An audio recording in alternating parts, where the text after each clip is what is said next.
Now presenting a new classic from Focus Features.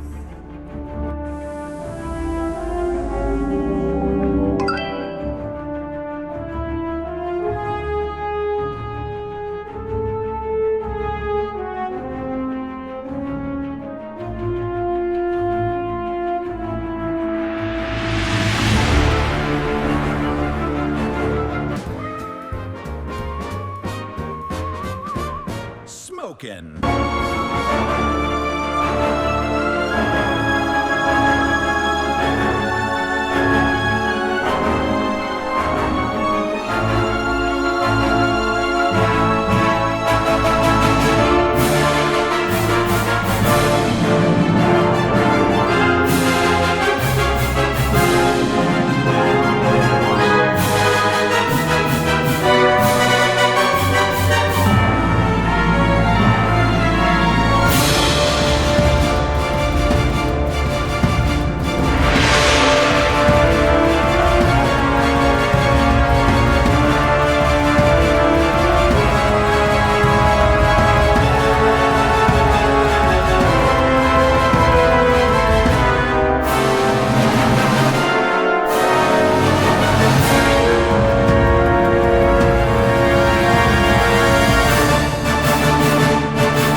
There is a strange tinge of magic that happens when a movie from decades ago suddenly finds a bound new audience.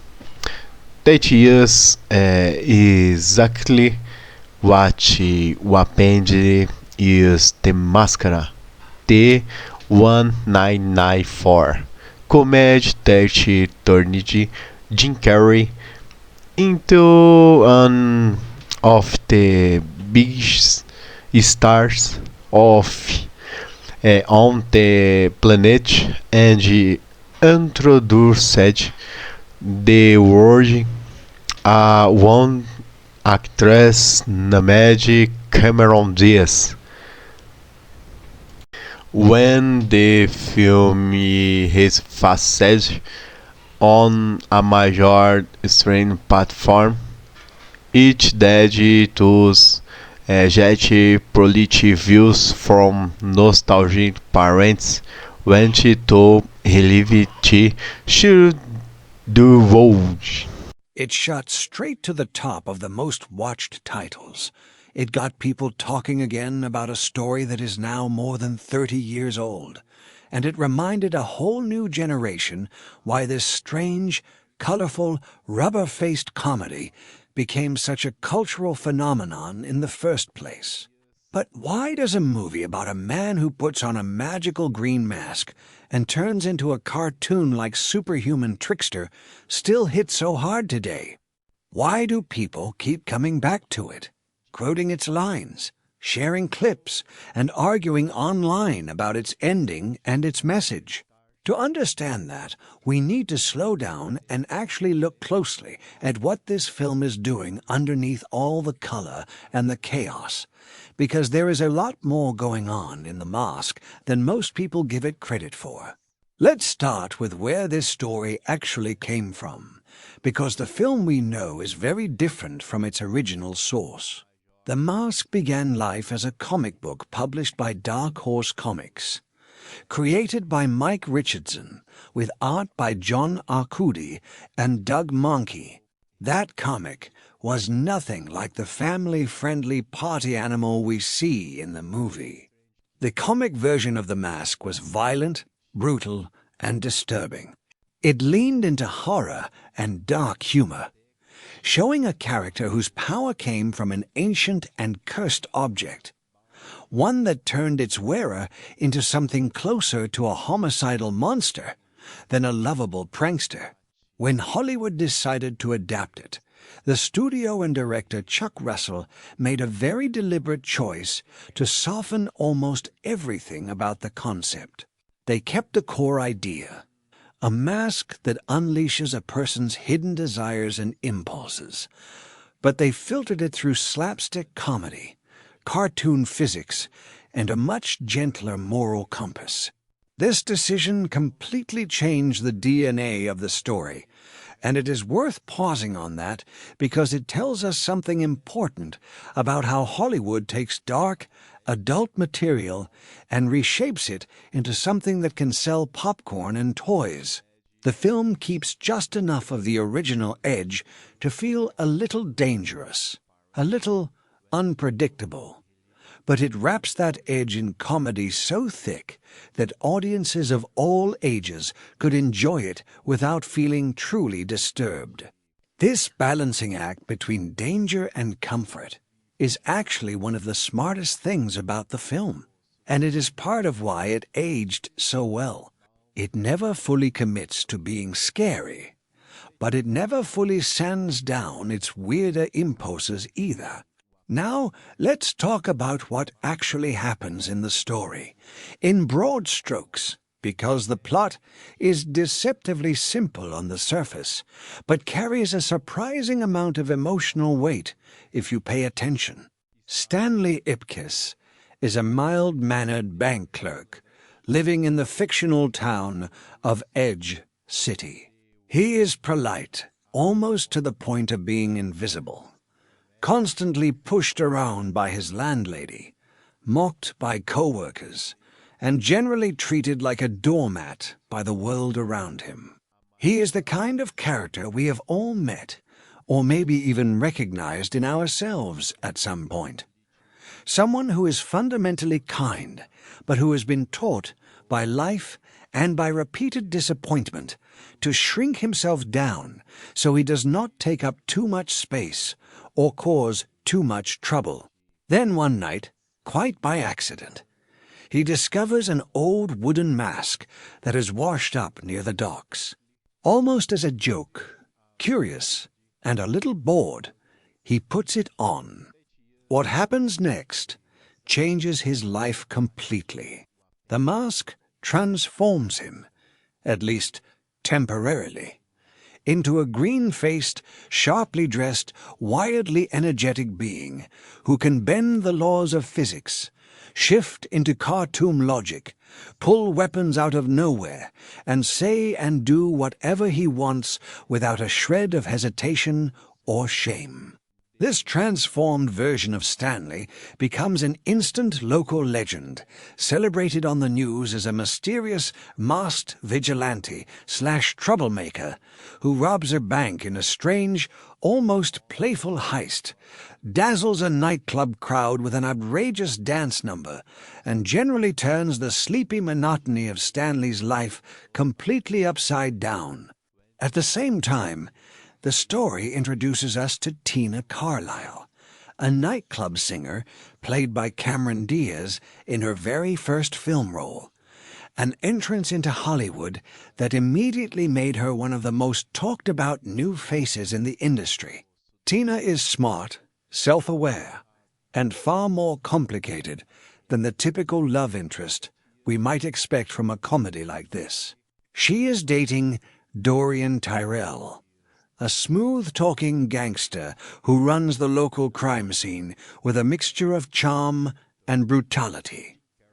Played with wonderful, oily menace by Peter Riegert, Dorian is not just a side villain thrown in for conflict.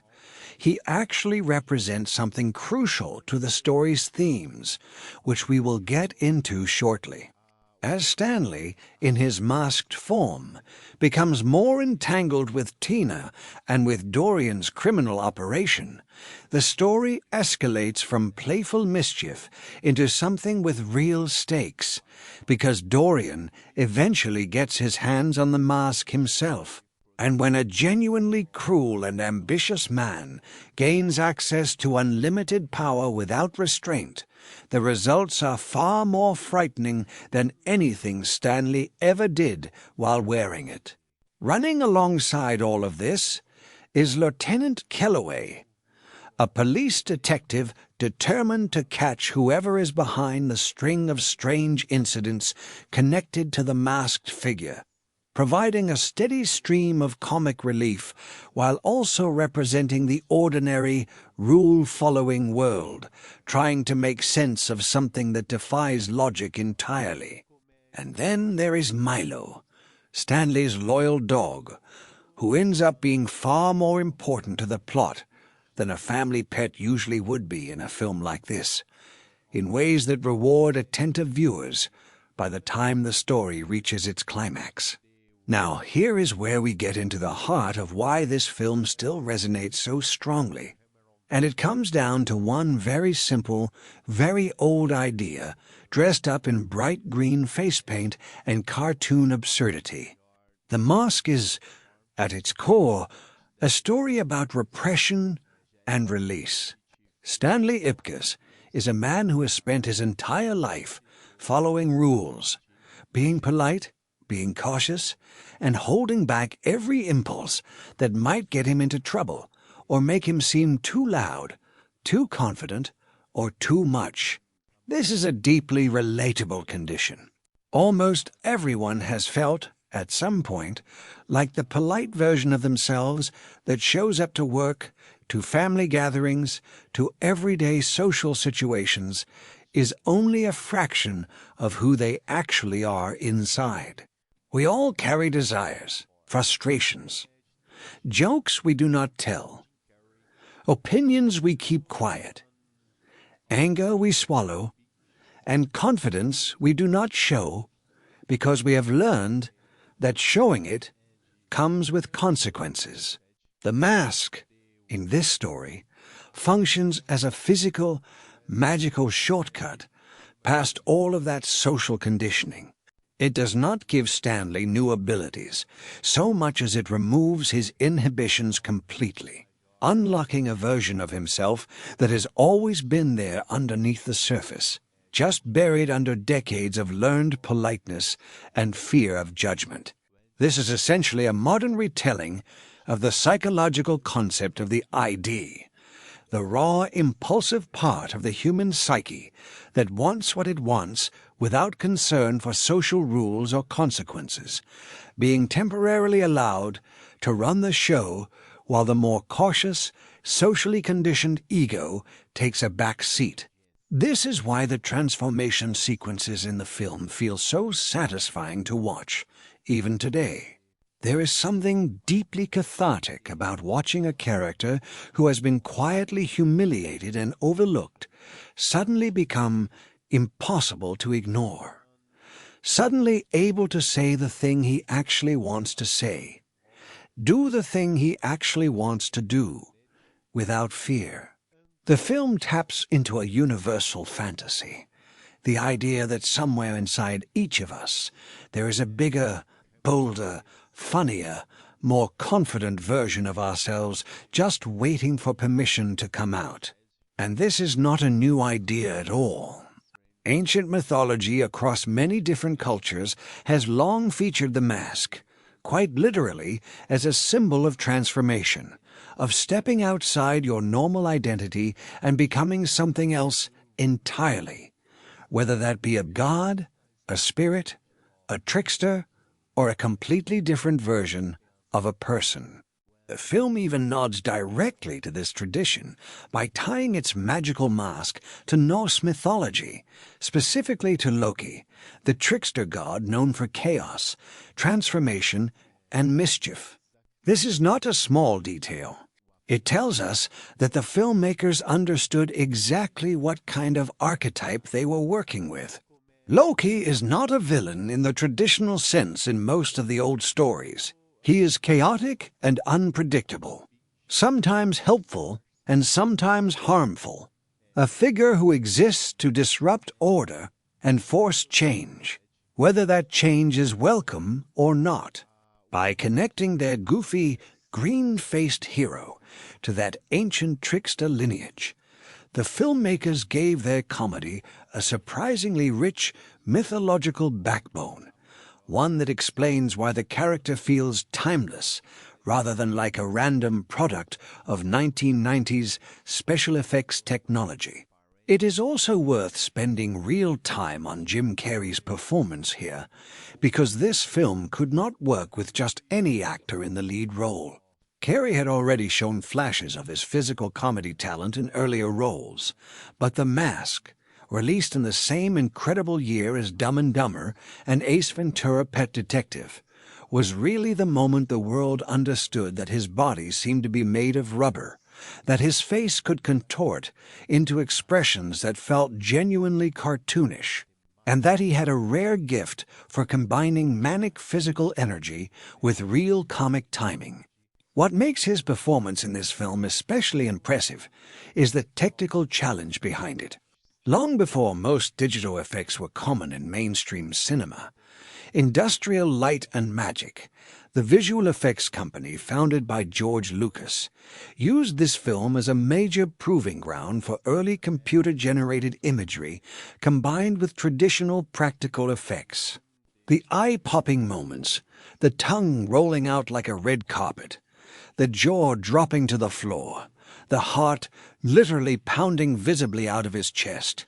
These were groundbreaking uses of digital morphing technology at the time, built specifically to translate the exaggerated, physically impossible language of classic cartoons into a live-action film. This was, in many ways, one of the earliest successful attempts to make a real human actor behave exactly like a Looney Tunes character, stretching, bending and defying gravity and anatomy in ways that had previously only been possible with hand-drawn animation. Watching it now, with decades of increasingly sophisticated computer effects behind us, some of these visual tricks might look a little dated, but there is a charm to that. You can feel the era it came from, and you can also appreciate just how ambitious it was for its time. It was not just a comedy using special effects as a gimmick. It was a film actively pushing the boundaries of what was technically possible, blending old-school practical makeup and prosthetics with brand-new digital tools in a way that had never quite been attempted at that scale before. Beyond the technical wizardry, though, Cary brings something genuinely important to both halves of his character. As plain, ordinary Stanley, he is soft-spoken, a little awkward, endlessly apologetic, someone who visibly shrinks in every social interaction. Then, the moment the mask goes on, he becomes an entirely different creature. Loud, unpredictable, endlessly inventive, cracking jokes at machine gun speed, breaking into song and dance at random, treating reality itself like a plaything. What sells this transformation is not just the visual effects. It is Caré's total physical commitment, his willingness to look completely ridiculous, to move his body in ways that look almost inhuman, and to never once seem embarrassed by any of it. That fearless commitment is exactly what the character represents thematically.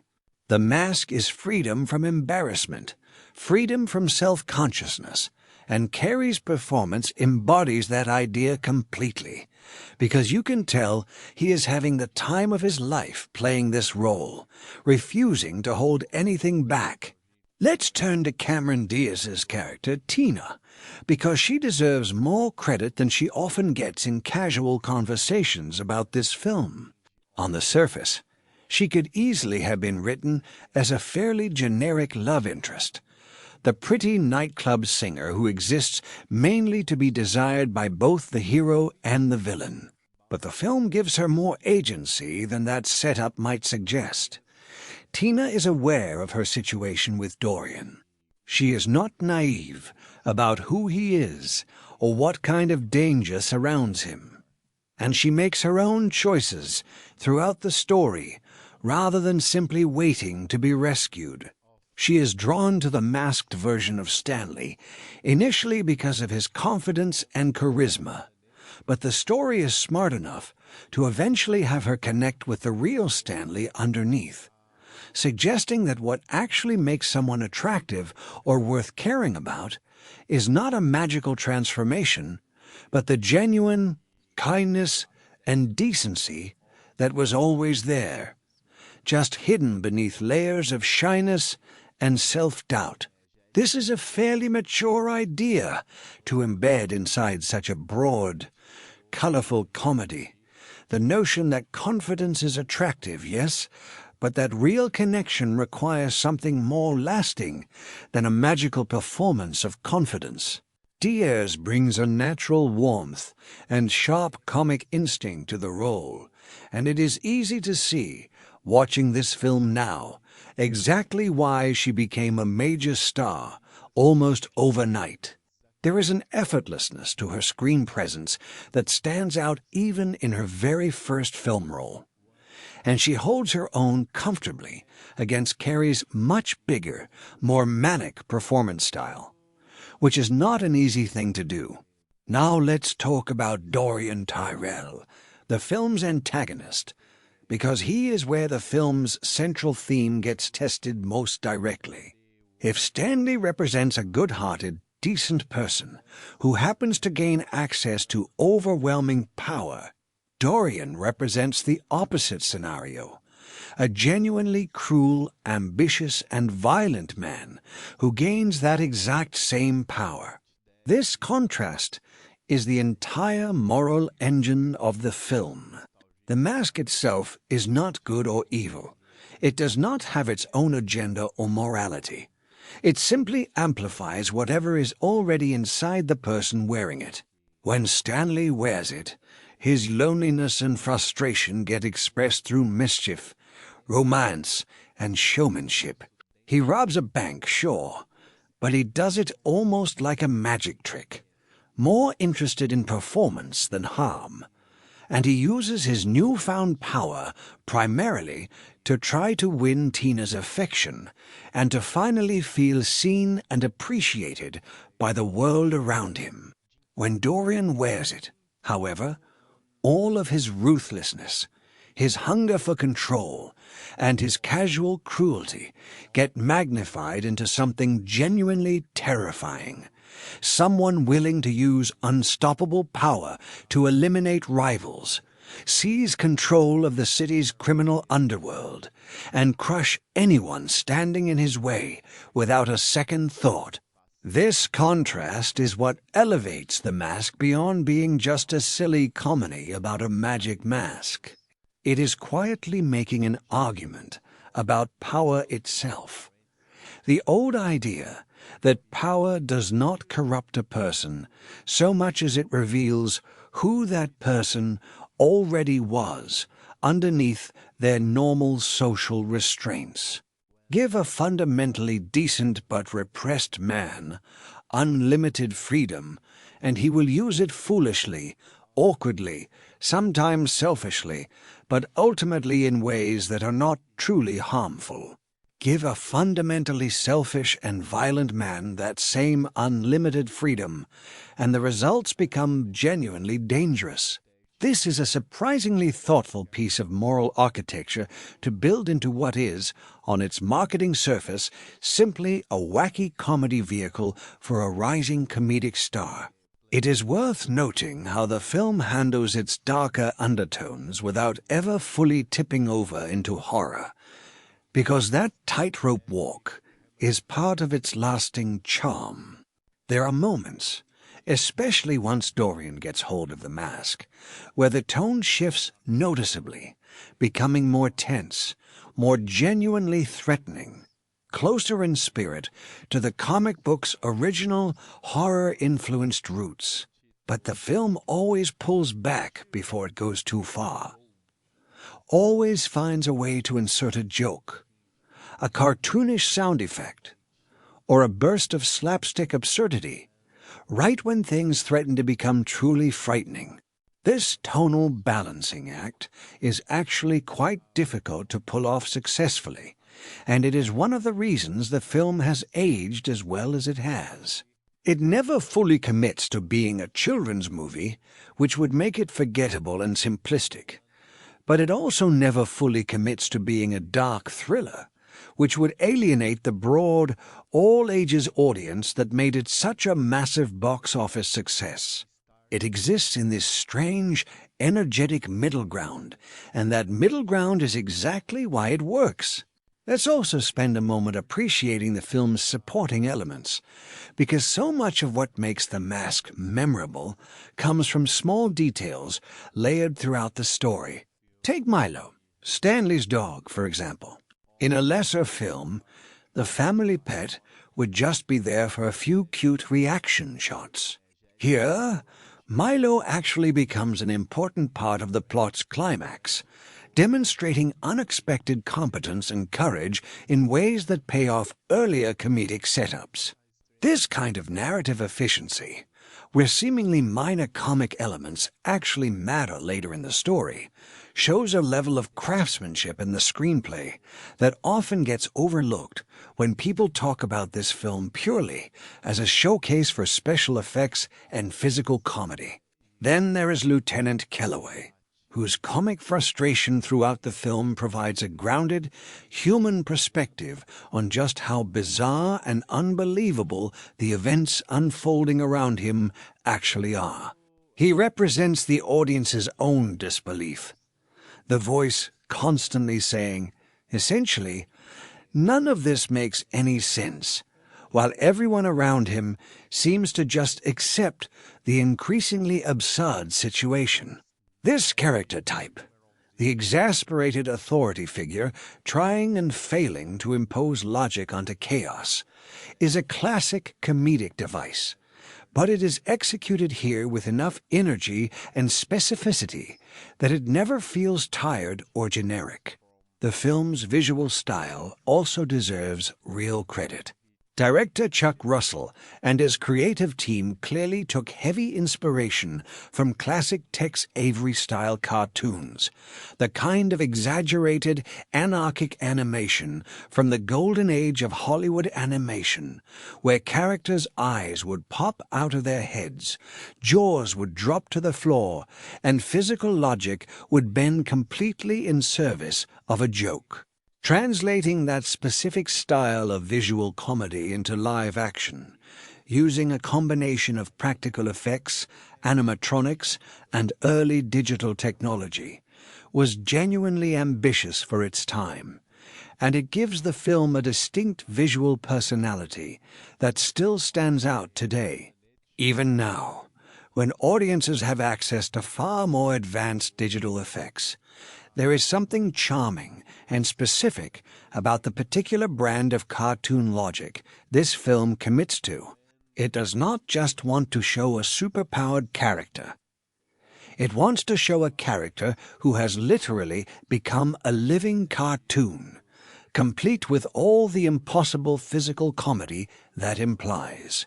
The music, composed by the legendary Randy Newman, also deserves mention, providing a score that manages to feel playful and energetic without ever undercutting the story's more sincere emotional beats. Combined with the film's use of classic swing and jazz-influenced music during Stan Lee's masked persona's big performance numbers, the soundtrack helps reinforce the character's transformation from someone repressed and quiet into someone loud, theatrical, and impossible to ignore. Now, let's get into the film's climax and resolution, because this is genuinely where the story's emotional core gets revealed most clearly. After Dorian steals the mask and uses its power to seize control of the city's underworld and kidnap Tina, the story builds toward a chaotic showdown that culminates with Stanley temporarily losing access to the mask's power entirely. What is fascinating here, and what I think surprises many viewers who expect the story to simply end with another round of cartoonish, over-the-top, mask-powered heroics, is that Stanley ultimately has to save the day and win back Tina's affection using nothing but his own resourcefulness, courage, and decency, without the mask's power backing him up. This is the true emotional turning point of the film, the moment where the story quietly reveals what it has actually been building toward the entire time. The mask was never really the point. It was a catalyst, a temporary permission slip that allowed Stanley to discover confidence and courage that, it turns out, were inside him all along. Once he has proven to himself that he does not need the mask to be brave, to be clever, or to be worthy of love and respect, the story lets him make a conscious choice to give up the mask's power entirely, choosing instead to live as his authentic, unmasked self. This choice is the film's real twist, not in the sense of a shocking plot revelation, but in the sense of subverting audience expectations about what kind of story this actually is. Many viewers go in expecting a straightforward superhero fantasy, where the character keeps his powers and lives happily ever after as some kind of green-faced trickster hero. Instead, the film pulls back and delivers something quieter and more mature. A story about self-acceptance, about learning that personal growth does not require a magical shortcut, and about choosing authentic connection over an inflated, exaggerated performance of confidence. This ending is genuinely satisfying, precisely because it refuses the easy, expected path. It would have been simple to end the film with Stanley keeping the mask and continuing his adventures. But instead, the filmmakers chose a more thoughtful resolution, one where the true reward is not unlimited power, but genuine self-worth and a real relationship built on honesty rather than performance. This is exactly the kind of ending that generates conversation, which helps explain why the film found new life and sparked so much online discussion when it resurfaced on streaming decades after its original release. Audiences who grew up loving this film purely for its slapstick comedy and wild visual effects, when re-watching it as adults, often find themselves surprised by how much emotional and thematic substance is quietly built into what they remembered as simply a silly, colorful comedy. This rediscovery effect is common with beloved films from earlier decades. Time and distance allow viewers to notice details and depth that were easy to overlook the first time around, especially when you originally watched a film as a child, primarily for its jokes and visual spectacle rather than its underlying themes. It is also worth discussing why this particular film found such a massive resurgence now, in an era completely saturated with content, where audiences have nearly unlimited choices for what to watch. Part of the answer is nostalgia, of course. There is a generation of viewers now in their 30s, 40s, and beyond, who grew up with this film as a defining piece of their childhood movie-watching experience. And streaming platforms have become incredibly effective at surfacing exactly this kind of nostalgic comfort watching. Films that feel familiar and safe, offering an easy trip back to a specific, cherished cultural moment. But nostalgia alone does not fully explain a resurgence this dramatic. Part of the explanation also lies in how well the film's central themes hold up even today. The idea of feeling repressed, overlooked, and unable to express your true self, only to fantasize about some magical transformation that would finally let the real, confident version of you shine through, remains an incredibly relatable fantasy in a world of social media personas, curated online identities, and constant self-presentation. In some ways, the mask in this film feels like an odd, prophetic metaphor for the kind of digital transformation people undergo constantly today, presenting a bolder, funnier, more confident version of themselves online than they might feel comfortable being in person. That resonance, even if largely coincidental given when the film was actually made, gives it an unexpected freshness for modern audiences discovering it or rediscovering it today. There is also something to be said about the film's pure entertainment value holding up remarkably well across generations. Comedy, in general, tends to age less gracefully than drama, because humor is so deeply tied to cultural context, slang, and shared reference points that can shift dramatically over time. Yet The Mask relies primarily on physical comedy, visual gags, and exaggerated cartoon logic, rather than topical jokes or era-specific references, which means much of its comedic content translates easily to modern audiences who are not even alive when the film was originally released. A joke built around a character's face, literally detaching and reattaching itself in absurd ways, does not really depend on understanding 1990s culture to land. It simply depends on understanding basic cartoon logic, something audiences of virtually any generation can appreciate. Let's also examine the film's critical reception, both at the time of its original release and in hindsight, because that context matters for understanding its overall legacy. When it was first released, critics were somewhat divided, generally praising Jim Carrey's manic energy and the impressive visual effects work, while sometimes criticizing the film for relying too heavily on those effects at the expense of a more substantial plot. Some reviewers felt the film worked better as a showcase for technical achievement and comedic performance than as a fully realized narrative. Audiences, however, embraced it enthusiastically, and it became one of the biggest box office successes of that entire year, solidifying Jim Carrey's position as one of Hollywood's most bankable comedic stars, following his incredible run of hit films within just a few months of each other. Looking back now, with the benefit of decades of hindsight, many critics and film historians have grown more appreciative of the film's underlying themes and its technical innovations, recognizing it as an important stepping stone in the development of computer-generated visual effects within mainstream comedy filmmaking, as well as a genuinely clever, if unconventional, exploration of identity and repression dressed up as mainstream popcorn entertainment.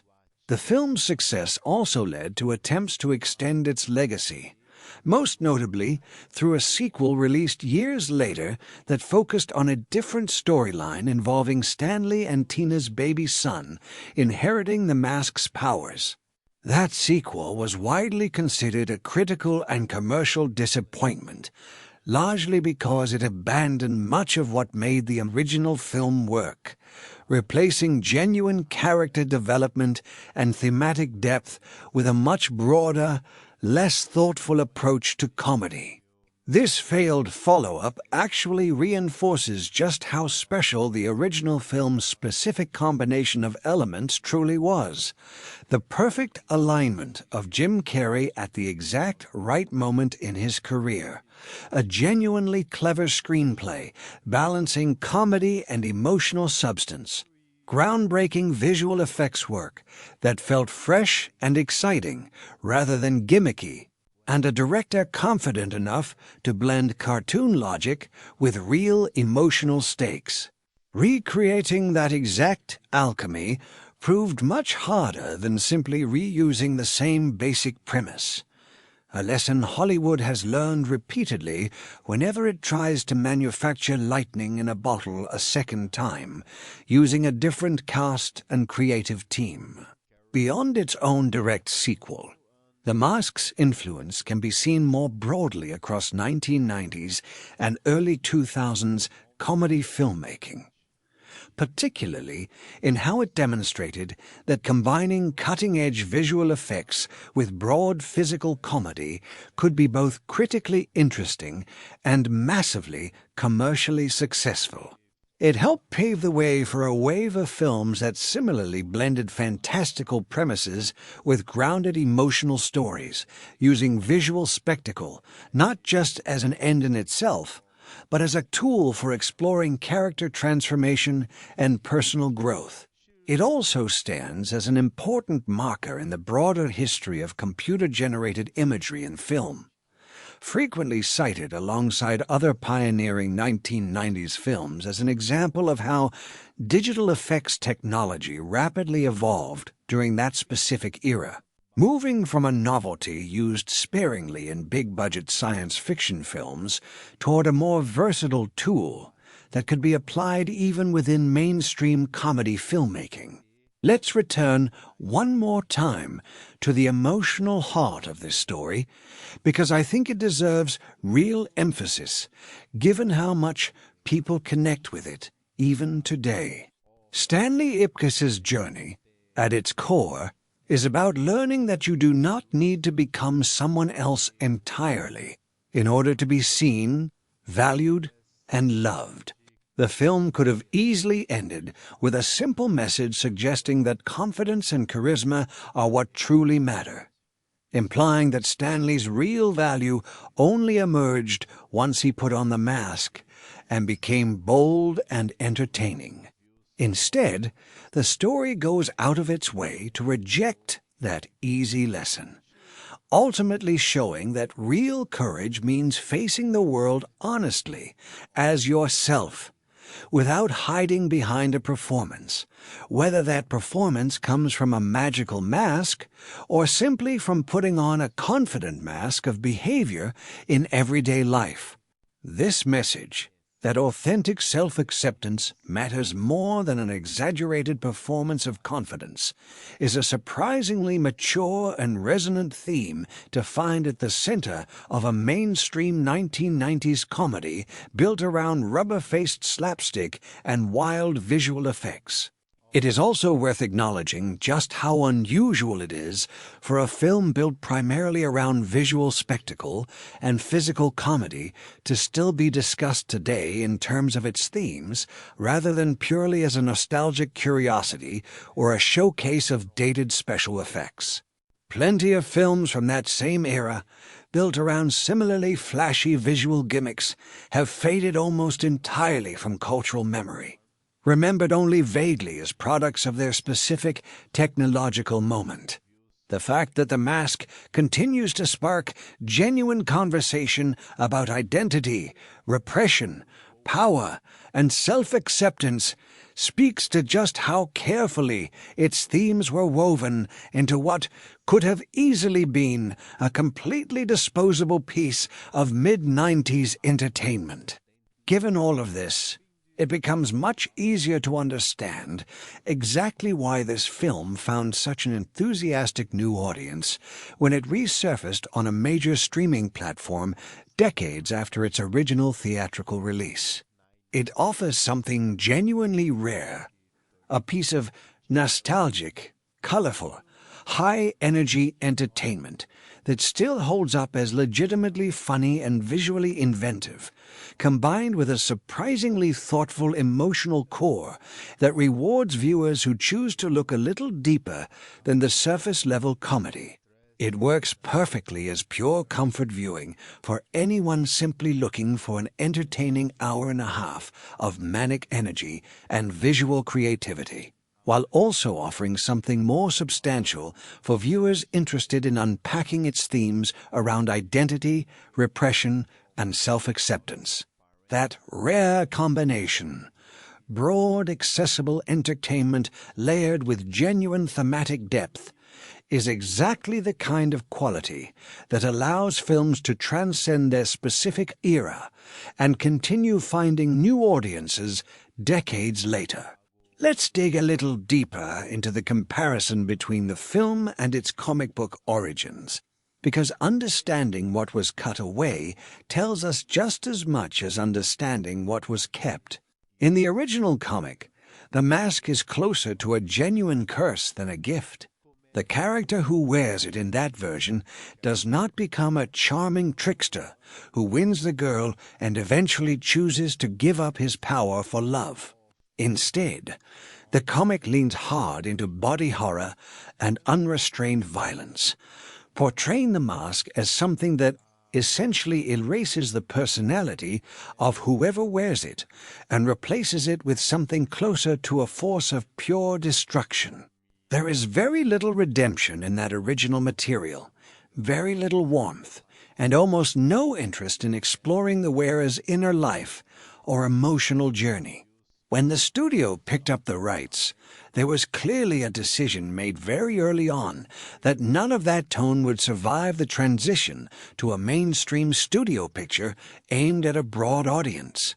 Instead, the filmmakers essentially used the comic only as a jumping-off point, borrowing the central image of an ancient mask that unlocks a hidden side of its wearer, and then building an almost entirely new story on top of that borrowed skeleton.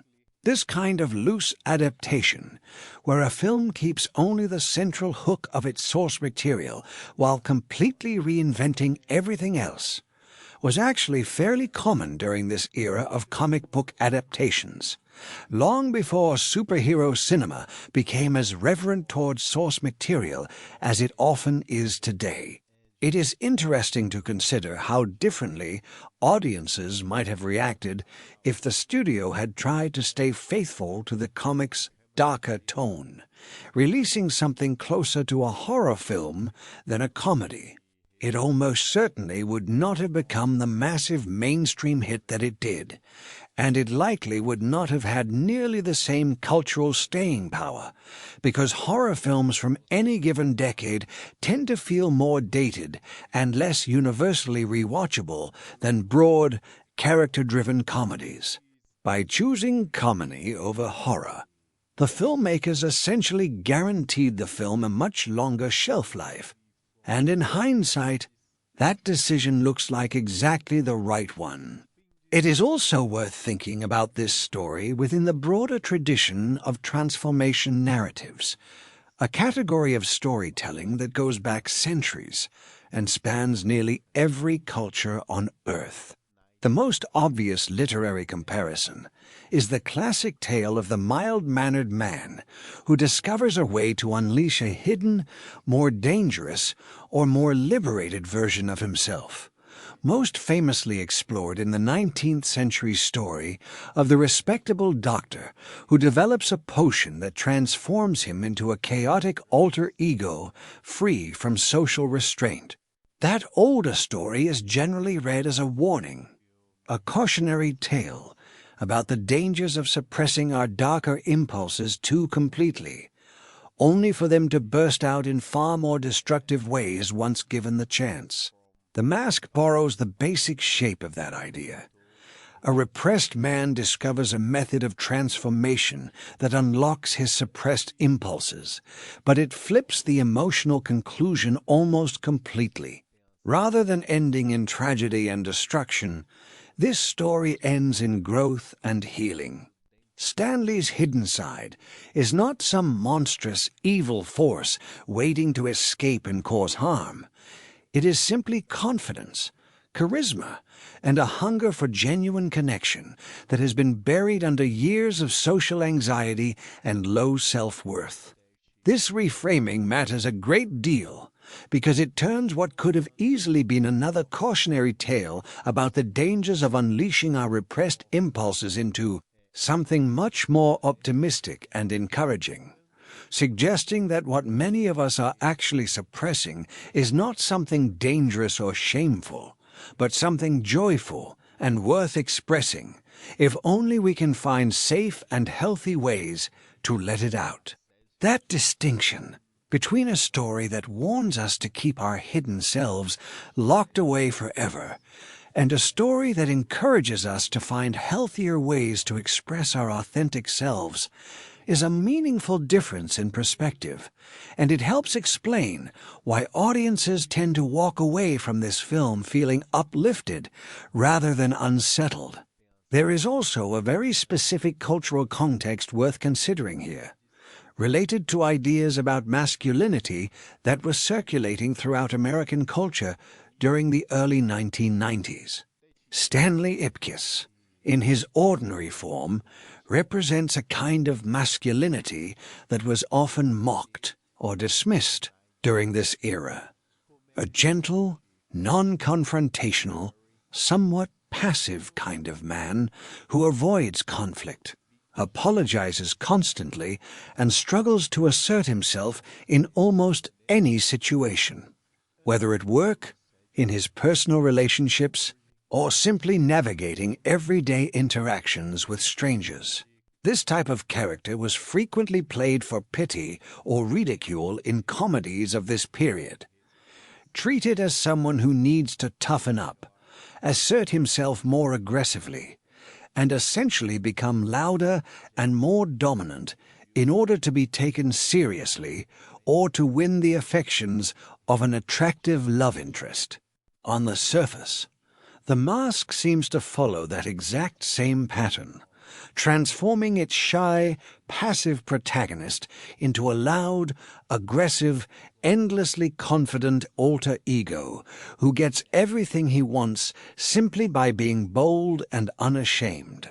But the film's ending complicates that reading in an interesting way. Because Stanley ultimately chooses to give up the mask's power entirely. And because his final victory comes not from unleashed aggression, but from quiet, genuine courage expressed as himself, the story ultimately argues that real strength is not about becoming louder, more dominant, or more aggressive at all. It is about believing in your own worth enough to act with courage, even without an artificial boost. This is a subtle but meaningful subversion of the more simplistic masculinity narratives common in comedies from this same era, and it is part of why the film holds up reasonably well today, even as many other comedies from the same period feel dated in how they handle gender dynamics and ideas about what makes a man attractive or worthy of respect. Let's spend some more time on the film's sense of place, because Edge City itself functions almost like a character in its own right throughout the story.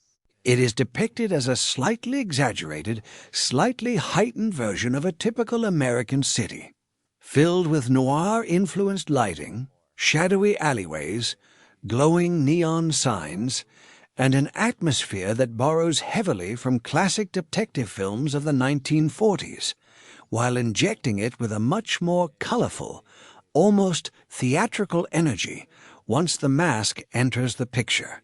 This visual approach helps reinforce the film's overall tone, blending gritty urban realism with heightened, almost fantastical elements, mirroring the way the story itself blends grounded emotional stakes with wild, cartoonish fantasy. The nightclub where Tina performs, in particular, becomes an important recurring location, a glamorous, stylish space that represents everything Stanley's ordinary life lacks: excitement, glamour, confidence, and connection. When Stanley in his masked form finally enters that space and commands the room with an outrageous musical performance, it represents much more than just a fun set piece. It represents his character stepping fully into a world that previously felt completely out of reach for someone as quiet and overlooked as ordinary Stanley Ipkiss. It is also worth discussing the film's pacing and structure a bit more carefully, because comedies built around a strong physical performance can sometimes struggle to maintain narrative momentum, relying too heavily on a string of loosely connected comedic set pieces rather than a cohesive story. The Mask manages to avoid this trap reasonably well by consistently tying its comedic sequences back to the central plot involving Dorian's criminal operation and Stanley's growing relationship with Tina. Even the film's wildest, most cartoonish sequences, like the elaborate bank robbery early in the story or the show-stopping nightclub performance, serve a clear narrative purpose, either escalating Stanley's growing confidence and public notoriety, or deepening his connection with Tina and drawing him further into conflict with Dorian. This structural discipline helps the film avoid feeling like a disconnected series of comedy sketches, loosely stitched together around a thin premise, giving it a stronger overall shape than many effects-driven comedies of the same era managed to achieve. Let's also take a moment to appreciate Peter Riegert's performance as Dorian Tyrell, because a story like this lives or dies based on how convincing and genuinely unsettling its villain feels. Riegert brings a controlled, quietly menacing energy to the role, avoiding the temptation to play the character as a cartoonish, over-the-top gangster, despite everything else in the film leaning heavily into exaggerated cartoon logic. This restraint actually works in the film's favor, providing a grounded, believable sense of danger that contrasts sharply with Stanley's much more theatrical, over-the-top masked persona. When Dorian eventually gains access to the mask's power himself, later in the story. That contrast becomes especially effective because Reget's naturally understated, controlled performance style, suddenly filtered through the mask's chaotic, exaggerated visual effects, creates a genuinely unsettling sense that real, calculated menace has now been combined with unlimited, unrestrained power. It is a smart piece of casting and performance calibration that helps sell the story's central argument about power-revealing character rather than creating it. Turning back to the technical side of the film, it is worth spending a bit more time on exactly how revolutionary its visual effects work truly was within the context of 1994 filmmaking. At this point in cinema history, computer-generated imagery was still a relatively new and expensive tool, primarily associated with big-budget science fiction spectacles rather than mainstream comedies. The idea of using this cutting-edge, still-developing technology, specifically to recreate the exaggerated visual language of classic hand-drawn cartoons, was, at the time, a genuinely bold and unusual creative choice. It required the visual effects team to think carefully not just about realism, which is what most computer-generated effects work of that era was focused on achieving, but about deliberately unrealistic, exaggerated cartoon physics, stretching, squashing, popping, and morphing body parts in ways that defied real-world anatomy entirely. This required an entirely different mindset from the effects work being done on more straightforward science fiction or action films of the same period, and it demonstrates just how versatile and forward-thinking the visual effects team working on this project truly was. In many ways, this film helped demonstrate that computer-generated imagery could be used not just for spectacle and realism, but as a genuine tool for comedic and character-driven storytelling, an idea that would go on to influence countless comedies and family films throughout the following decade, as filmmakers increasingly realized that digital effects technology could serve character and story just as effectively as it could serve pure visual spectacle.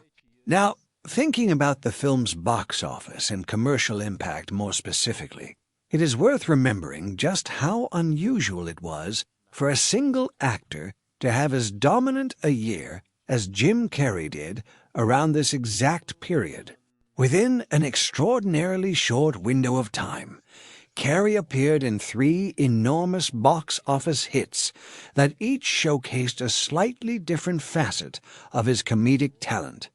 And this particular film, in that trio, demonstrated perhaps the widest range of any of them, combining his manic physical comedy with a genuine emotional through line and a technically ambitious visual showcase. This run of success essentially redefined what a bankable comedic leading man could look like in mainstream Hollywood filmmaking, proving that audiences were eager for performers willing to commit fully to broad, exaggerated physical comedy without any trace of self-consciousness or ironic distance. It is difficult to overstate just how significant this particular stretch of his career was in shaping the kind of big-budget, effects-driven comedy filmmaking that would follow throughout the rest of that decade and into the next. Let's also revisit, one more time, the emotional resonance of the film's final act, because I think it deserves even closer attention, given how central it is to why audiences continue to connect with this story so many years later. When Stanley ultimately loses access to the mask during the climax, forced to face Dorian and rescue Tina using nothing but his own wits and courage, the film is essentially staging a final exam for its central theme. Has Stanley actually grown over the course of this story, Or was all of his newfound confidence and courage simply a temporary illusion created entirely by the mask's magic? The fact that he succeeds, that he manages to outsmart Dorian and protect Tina without any magical assistance whatsoever, provides a clear and satisfying answer to that question. The growth was real. The confidence, courage, and cleverness were always inside him. The mask simply gave him an initial push past his own self-doubt long enough to discover those qualities within himself. Once discovered, they did not require magic to sustain them. This is an important narrative choice because it would have been much easier and arguably much less satisfying for the story to end with Stanley reclaiming the mask at the last possible moment and using its power to save the day one final time.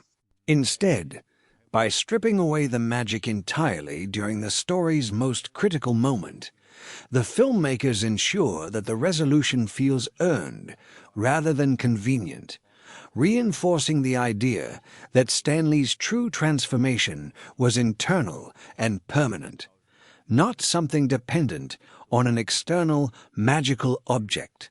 This is also why Stanley's final decision to give up the mask entirely, choosing to throw it away or otherwise remove it from his life rather than keep it as a source of ongoing power, feels like such a satisfying conclusion rather than a disappointing loss. If the film had ended with Stanley keeping the mask, ready to use it again whenever convenient, it would have implied that his happiness and success still depended on maintaining access to an external source of power. By having him deliberately let it go, the story makes an explicit statement that he no longer needs it, that whatever confidence and connection he built throughout the story exists within himself now, independent of any magical shortcut. It is a surprisingly mature thematic choice for what was marketed primarily as a broad, effects-driven comedy vehicle for a rising comedic star. And it is part of why audiences continue to find genuine emotional satisfaction in this story, even after multiple viewings across many years.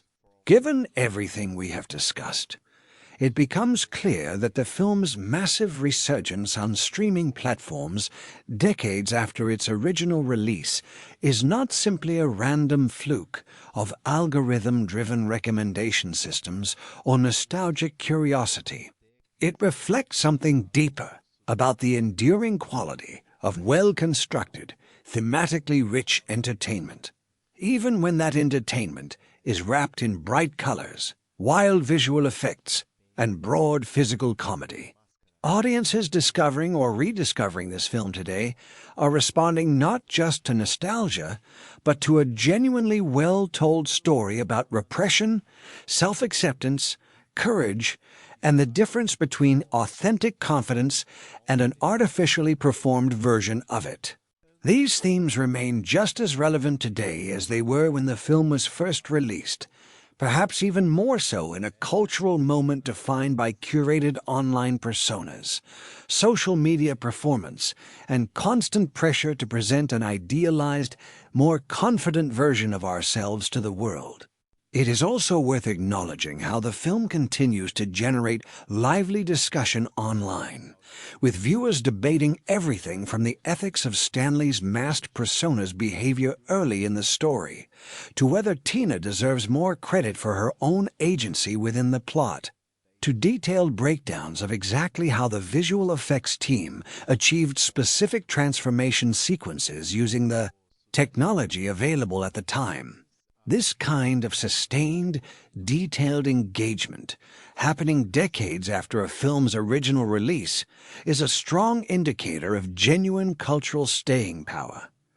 The sort of ongoing conversation that only develops around stories with enough depth and craftsmanship to reward repeated viewing and closer analysis. There is another angle worth exploring here, which is how this film handles the idea of public perception versus private identity. something that feels almost eerily relevant in today's world of constant online visibility. Throughout the story, the masked persona becomes a minor celebrity within Edge City, appearing on the local news, becoming the subject of public fascination and gossip. Admired by some as an exciting folk hero and feared by others as a dangerous criminal. Meanwhile, ordinary Stanley remains almost completely invisible, walking through the same city streets without anyone recognizing him or connecting him to the sensational figure everyone is talking about. This split between a person's public, performed identity and their quiet, private, everyday self is an idea that feels remarkably modern, almost anticipating the way people today can build an entirely separate public persona online, one that might be bolder, funnier, or more confident in how they actually present themselves in ordinary daily life. The gap between Stanley's two identities in the film is exaggerated for comedic and fantastical effect. Of course, involving literal magical transformation rather than simply a curated social media profile. But the underlying psychological dynamic, the tension between who we present publicly and who we feel we actually are privately, translates surprisingly well to modern audiences navigating their own complicated relationship between online persona and everyday identity. It is also worth considering how the film treats the theme of loneliness, because that emotional undercurrent runs through nearly every scene involving ordinary Stanley before he ever discovers the mask. He is shown living alone except for his dog, working a job where he is overlooked and occasionally humiliated, struggling to work up the courage to speak to Tina despite clearly being drawn to her, and generally existing on the margins of his own life rather than actively participating in it. This loneliness is depicted with a surprising amount of gentleness and empathy for a mainstream comedy of this kind. Never mocking Stanley for his shyness or his difficulty connecting with others, but instead treating his isolation as something sympathetic and relatable. This groundwork is essential to why the mask's introduction feels so satisfying rather than simply absurd. We are not just watching a random magical transformation happen to an arbitrary character.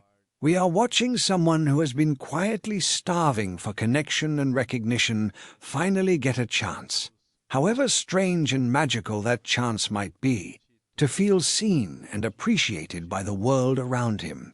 That emotional setup is what elevates the film's comedy beyond simple slapstick, giving real stakes and genuine feeling to what could have otherwise been a purely mechanical showcase of visual effects and physical gags.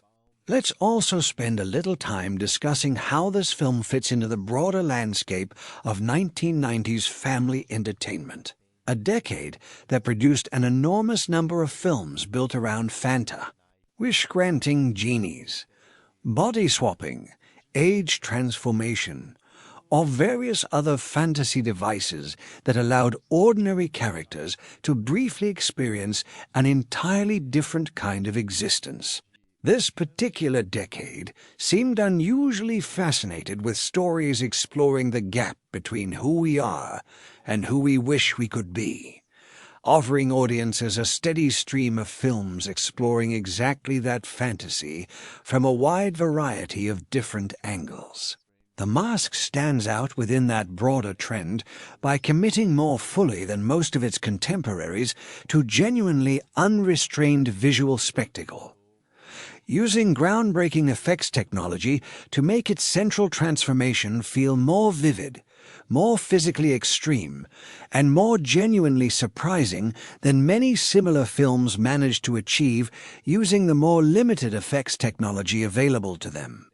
This willingness to push the boundaries of what was technically possible gave the film a visual identity distinct from its many contemporaries exploring similar thematic territory, helping it stand out and remain memorable even decades later, long after many of those other similarly themed films have faded from cultural memory.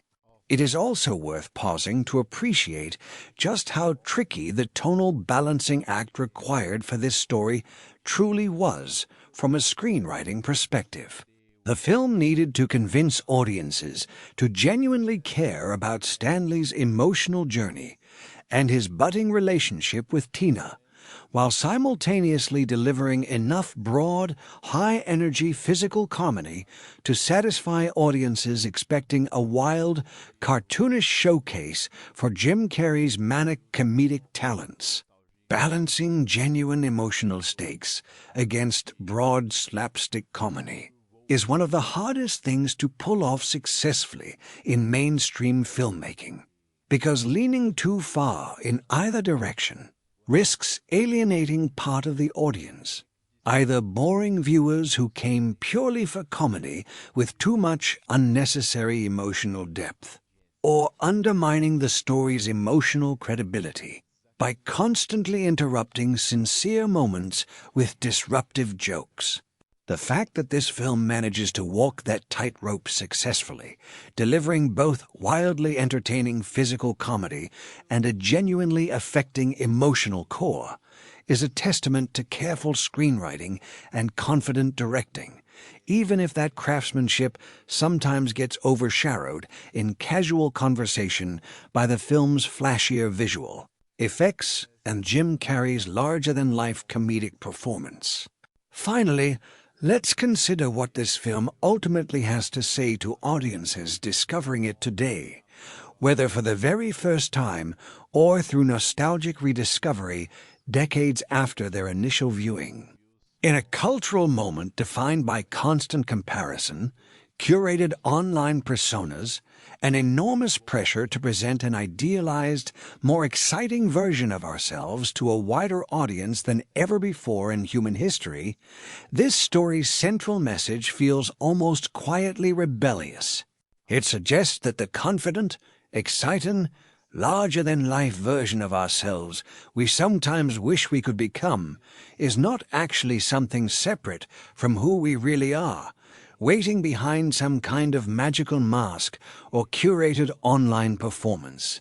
Rather, it suggests that confidence and connection ultimately come from accepting and expressing our genuine selves honestly, without needing an artificial boost or a performed persona to feel worthy of being seen, appreciated, and loved. That is a surprisingly hopeful, surprisingly mature message to find buried inside a wildly colorful comedy about a man who turns green and does cartoon tricks with his own face. And it is exactly the kind of message that continues to resonate deeply with new audiences discovering this story for the first time, decades after it was originally made. Let's also think about the specific comedic mechanics the film relies on, because understanding how a joke is built often reveals just as much as understanding what a story is about. A huge amount of the humor here comes from what could be called escalation comedy, where a seemingly ordinary situation keeps building and building past the point of realism until it becomes something wildly absurd. A polite conversation turns into an outrageous musical number. A simple visit to the bank turns into an elaborate theatrical heist performed almost entirely for entertainment value rather than actual criminal gain. A minor police interrogation spirals into a chaotic, physically impossible chase sequence. This escalation technique works so well, specifically because the film has grounded its early scenes in a recognizable, relatively realistic version of everyday life. Because we first see Stanley in a mundane, believable world, filled with recognizable annoyances like a demanding landlady, dismissive co-workers, and awkward social situations. The sudden eruption of complete cartoon absurdity feels genuinely surprising and delightful, rather than simply expected. A film that started out already strange and exaggerated would not have nearly the same comedic impact, because there would be no meaningful contrast between the ordinary and the extraordinary. This contrast, carefully built and maintained throughout the story, is one of the most important and often underappreciated aspects of why the comedy in this film continues to land so effectively even decades later. It is also worth noting how the film uses repetition and callback humor effectively. A classic comedic technique where an earlier joke, phrase, or visual gag gets referenced again later in a new context, rewarding attentive viewers with a satisfying sense of recognition. Several small details planted early in the story, whether related to Stanley's dog, a particular quirky supporting character, or a specific visual gag involving the mask's powers, return later in ways that feel clever rather than repetitive, often escalating the joke even further the second time around. This kind of careful comedic architecture requires real planning during the screenwriting process, and it is part of why the film continues to reward repeated viewings, because audiences who already know the story can appreciate how carefully these smaller comedic elements were planted and eventually paid off. Beyond the comedy itself, it is worth acknowledging the sheer physical demands this role placed on Jim Carrey as a performer, something that often gets undervalued when people talk about broad physical comedy as if it requires less skill than more restrained, dramatic acting. Convincingly performing exaggerated, cartoon-like physical comedy, especially while wearing heavy prosthetic makeup and coordinating precisely with visual effects that would only be added digitally after filming had already wrapped, requires an extraordinary level of physical control, timing, and imagination.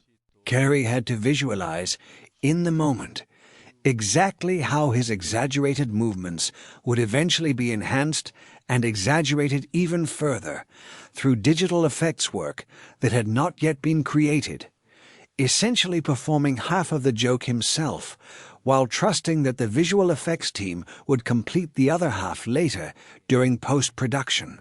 This required an unusual combination of trust, imagination, and physical discipline, and it helps explain why so few other comedic performers of that era, or honestly, any era, could have carried this specific role as effectively as Carrey did. It is also interesting to consider how this film's success helped shape the broader trajectory of family-friendly comedy filmmaking throughout the remainder of the 1990s and into the following decade. Following its massive commercial success, studios increasingly invested in similarly effects-driven, high-concept comedies built around a single star's ability to carry broad physical comedy alongside impressive visual spectacle. This trend continued for years, eventually evolving into an entire subgenre of family comedies relying heavily on computer-generated effects to support outlandish premises, ranging from talking animals to magical transformations to various other fantastical concepts. While not every film that followed this pattern achieved the same level of critical or commercial success, the broader template established by this particular film, combining a strong comedic lead performance with cutting-edge visual effects technology in service of an emotionally resonant story, remained influential for years afterward, shaping the kind of ambitious, technically impressive comedy filmmaking that studios continued pursuing throughout the following decade. Finally, it is worth reflecting on just how rare it is for a film built primarily around technical spectacle and broad physical comedy to still generate this much thoughtful discussion and genuine cultural relevance so many decades after its original release.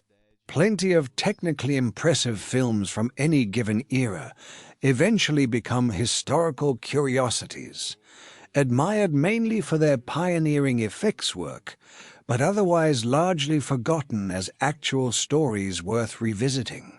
The fact that audiences continue re-watching this particular film, continue quoting its dialogue, continue discussing its themes, and continue introducing it to new generations of viewers speaks to something genuinely special about how carefully its comedy, its visual ambition, and its emotional substance were balanced together. It did not simply rely on flashy effects to carry a thin story, and it did not simply rely on a strong emotional core while neglecting entertainment value.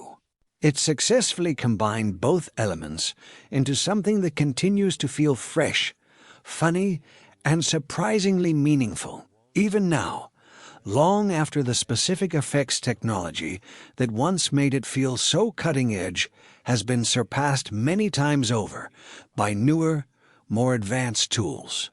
So the next time you watch Stanley Ipkiss put on that old wooden mask and transform into a wild, green-faced whirlwind of cartoonish chaos, it might be worth remembering that underneath all the visual, about the fantasy of finally being seen and appreciated exactly as we wish we could be, and ultimately about the much harder, much more meaningful challenge of learning to accept and value who we already are, without needing any magic at all to make that true.